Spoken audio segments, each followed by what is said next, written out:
그 지난 총선에서 국민의당이 호남에서는 좀 압승을 했는데요. 여기에 대한 분석을 하셨을 것 같고, 당시 페이는 뭔지, 그리고 조기 대선이 이뤄진다면 호남 민심이 바라는 건 뭐라고 생각하는지 말씀 좀 부탁드리겠습니다.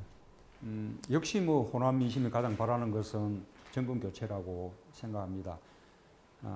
우리 더불어민주당이 그동안 호남에서 많은 지지를 해주었는데도 불구하고 여러 가지 실망스러운 그런 모습을 이렇게 되풀이하면서 정권 교체의 희망을 제대로 드리지 못했던 것이 지난번 총선에서 호되게 해초를 맞은 이유라고 생각합니다.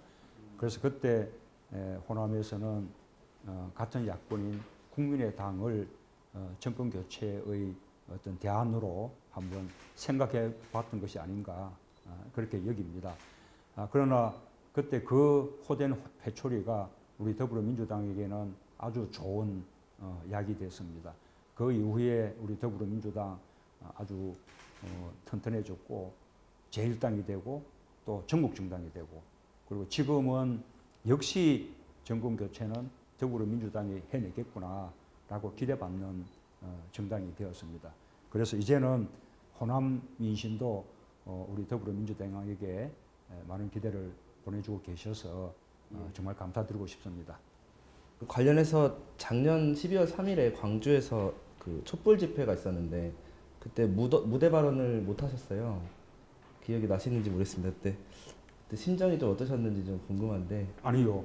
무대 발언을 못했던 것이 아니라 그때는 행사 진행하는 그쪽의 방침이 정치인들은 이 무대에 이렇게 올리지 않는다라는 방침이었고 저는 뭐 진작 뭐 그런 방침을 알고 있었기 때문에 저에게 뭐 발언 기회가 오리라고 생각하지 않았는데 거꾸로 그 참석하신 시민들께서 저에게 뭐 이 발언 기회를 한번 주라고 그렇게 막 연호들을 해주신 덕분에 사회자가 무대에서 내려와서 저에게 말씀드릴 수 있는 그런 기회를 주셨습니다.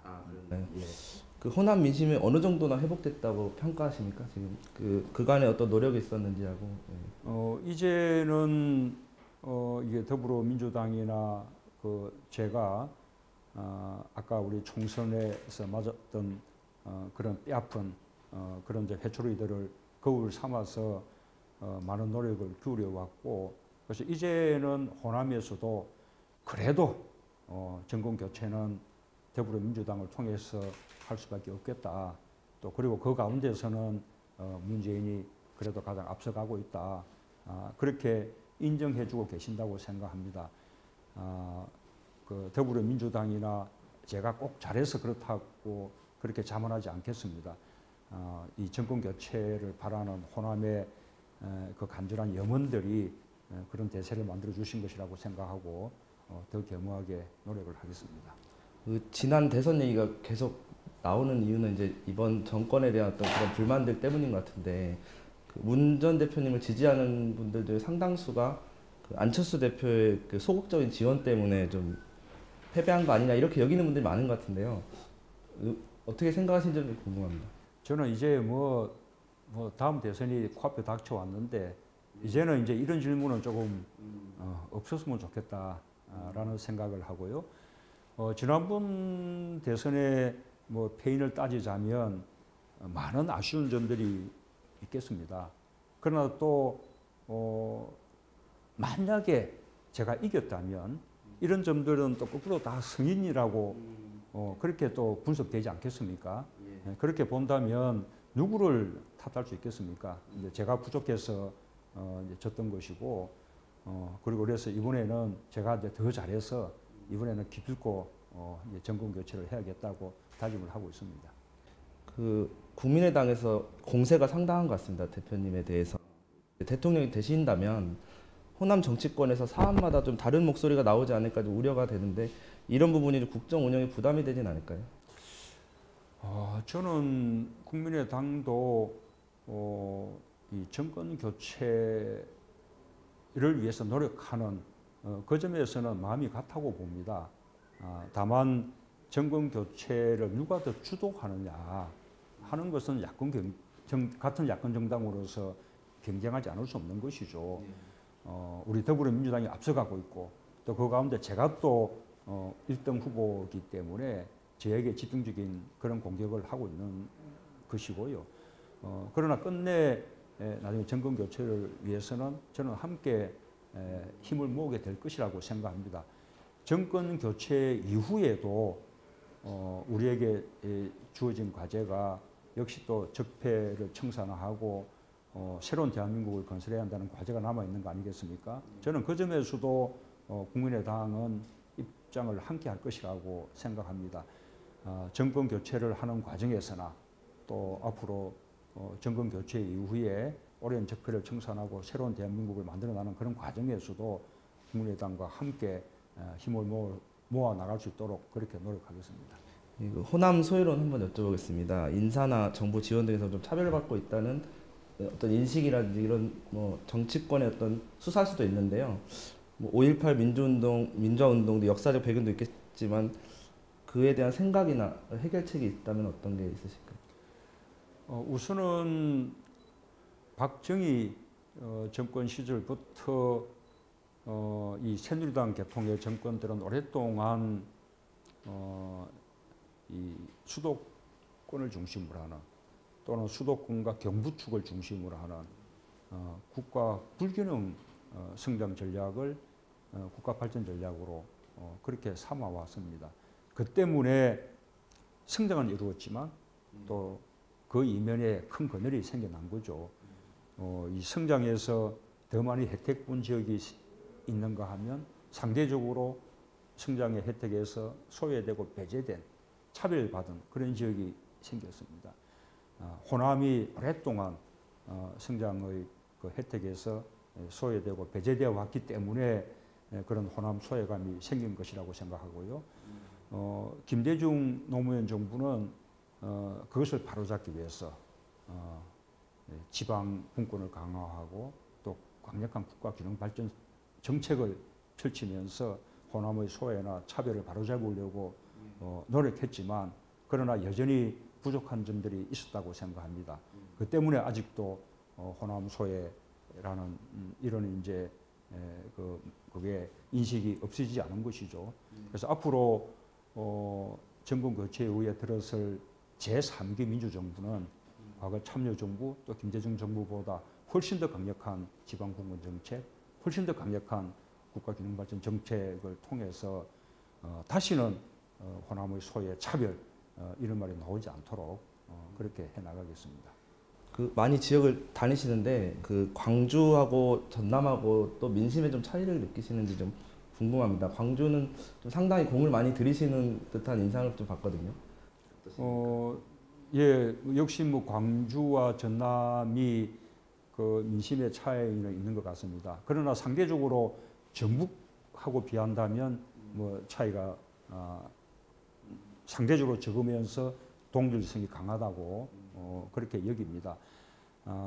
그러나 이 지역적으로 각각 다른 특성들이 있는 만큼 우리가 크게는 호남이라는 한 틀 속에서 생각하면서 또 그 내에서 광주와 전남, 전북을 또 따로 또 배려하는 이런 사고가 필요하겠다고 생각합니다. 요즘 우리가 인사탕평이라고 하게 되면 과거에는 그냥 호남 출신 이렇게 크게 묶어서 생각했는데 이제는 호남 전체의 탕평을 생각하면서 또 그 속에서 광주와 전남, 전북이 또 내부적인 탕평에 대해서도 좀 더 세심한 노력을 해야 될 거라고 생각하고요. 아까 국가균형발전 정책에 있어서도 마찬가지라고 생각합니다.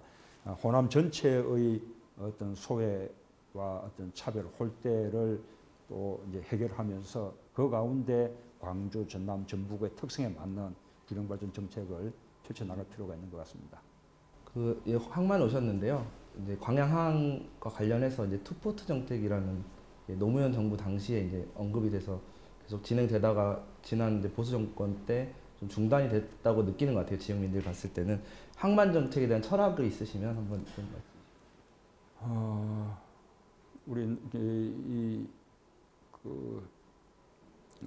이 참여정부는 국가 균형 발전 이런 차원에서도 그렇고 그다음에 또 전체적으로 해운 국가 해운 산업의 어떤 비전 차원에서도 부산과 광양이 이 남해안 지역의 투포드 체제로 이렇게 발전해 가는 것이 서로 시너지 효과가 생길 거라고 그렇게 판단했습니다.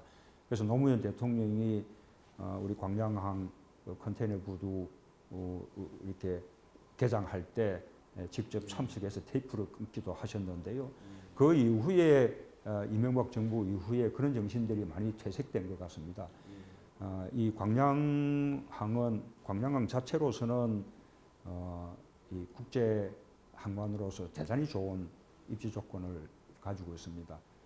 그런데 아까 말씀드린 여러 가지 균형 발전이 되지 않았기 때문에 광양항 배후의 산단들이 저쪽 영남 지역이나 수도권 지역에 비해서 많이 이제 부족한 편입니다. 국가 균형 발전을 통해서 이 광양항 주변 배후의 산단들을 더 이제 활성화시켜서 전체적인 물동량을 이렇게 늘려 나간다면 광양은 앞으로 남해안의 허브 항만으로 발전해 나갈 수 있을 것이라고 믿습니다. 마지막 한 가지 질문 드리겠습니다. 노무현 정부 시절에 대해서 여러 가지 평가가 있겠지만 가장 뼈아픈 지적이 뭔지 하고요. 어떻게 극복해 가실 건지 마지막으로 말씀 좀 부탁드릴게요. 우선은 뭐 잘한 점부터 먼저 말씀드려야 균형이 맞지 않겠습니까? 예. 노무현 정부는 우선 이 경제와 안보에서 이명박 박근혜 정부보다 훨씬 유능했습니다. 그리고 그 유능한 경제와 안보를 바탕으로 민주주의,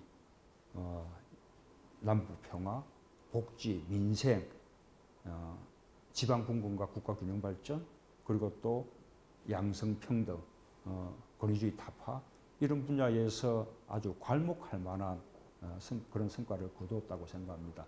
그런 점들은 우리가 더 개성 발전시켜 나가야 할 것이고요. 그러나 한편으로는 그 시기부터 대두됐던 또 비정규직 문제, 또 경제적인 양극화 문제 이런 부분에 대해서 충분히 우리가 성공했다. 그렇게 자신 있게 말하기는 어렵다고 생각합니다. 한편으로는 국민 통합도 중요한 과제로 생각했지만 제대로 통합해내지 못했습니다. 그래서 앞으로 정권 교체 후 들어설 제3기 민주정부는 특히 또 저는 그런 그때 참여정부가 부족했던 그 부분들을 이제 넘어서서 그때 제대로 이루지 못했던 꿈들을 완성해내는 그런 목표를 가지겠습니다. 비정규직 문제, 또 경제적인 불평등과 불공정 문제 확실히 해결해서 국민들의 삶의 문제를 해결하고 그리고 또 사상 최초로 호남과 영남, 충청 모두에서 지지받고 또 전국 모든 지역에서 고르게 지지받는 그런 대통령이 돼서 국민 통합도 반드시 이루겠습니다. 네, 오늘 긴 시간 인터뷰 고맙습니다. 감사합니다. 예.